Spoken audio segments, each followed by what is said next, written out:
बहू, तुमने सब्जी में अजवाइन क्यों डाल दिया? तुम जानती हो ना, मुझे इससे एलर्जी होती है। माफ कर दीजिए मम्मी जी, मुझे तो पता ही नहीं था। निधि, जल्दी से जाकर मम्मी के लिए पानी लेकर आओ। अरे नहीं नहीं जीजू, आंटी जी की एलर्जी पानी से नहीं बल्कि शहद से दूर हो जाएगी। 1 मिनट रुकिए। अंजलि दौड़ कर जाती है और शहद लेकर आती है। लेकिन तुम्हें इसके बारे में कैसे पता? बस ऐसे ही। आंटी जी ये लीजिए, जल्दी से 1 चम्मच शहद खा लीजिए। अब देखिए थोड़ी देर में आप ठीक हो जाएंगी। तुमने तो एक बार फिर से मम्मी जी की जान बचा ली अंजलि, वरना मैंने तो आज बहुत बड़ी गलती कर दी थी। थैंक यू अंजलि बेटा, तुम तो वाकई में बहुत अच्छी लड़की हो। सबकी मदद भी करती हो और तुम्हें तो कितनी अच्छी नॉलेज है कि एलर्जी होने पर क्या खाना चाहिए। वाकई में तुम बहुत इंटेलिजेंट लड़की हो Anjali. Thank you so much. कुछ दिनों के बाद, भाभी मुझे ऑफिस के लिए देर हो रही है। मेरी एक फाइल है, जरा आप उठाकर रख देना। मैं शाम को आकर आपसे वापस मांग लूंगा। और जरा ध्यान से रखना, बहुत इंपॉर्टेंट फाइल है।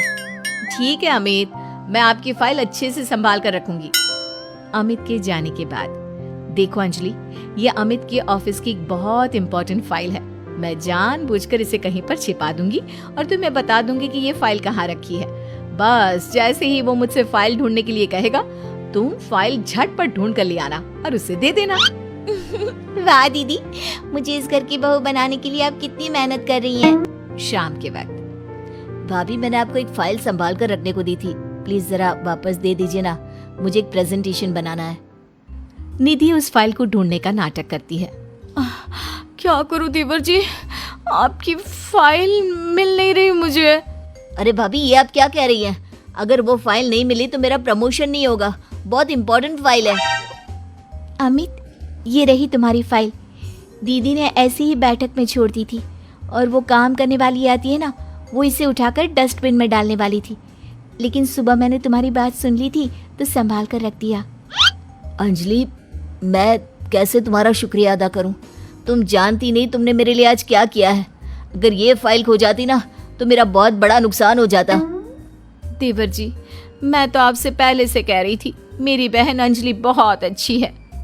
वाकई में बहुत समझदार और इंटेलिजेंट लड़की हो तुम। हमारे फैमिली के लिए कितना कुछ कर रही हो। पहले मम्मी को बचा लिया और आज मेरी फाइल। अगले दिन, मुझे लगता है कि अमित भी अंजलि को धीरे धीरे पसंद करने लगा है।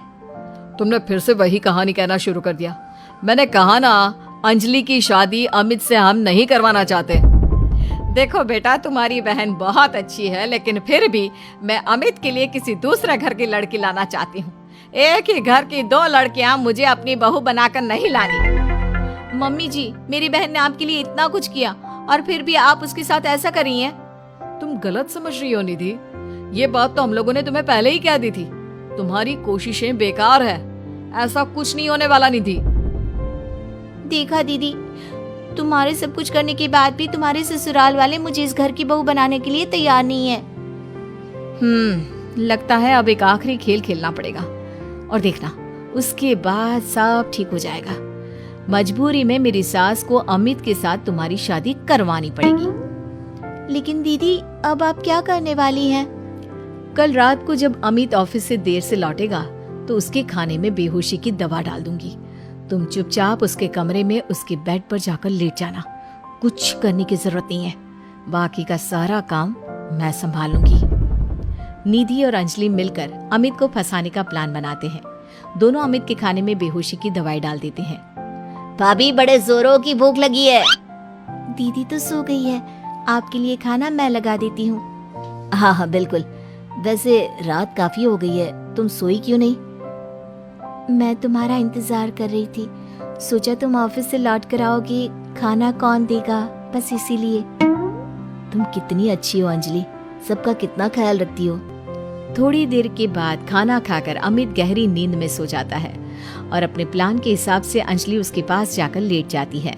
अगली सुबह, मम्मी जी ये देखिए, अमित मेरी बहन अंजलि से कितना प्यार करता है और कल रात को तो उन दोनों के बीच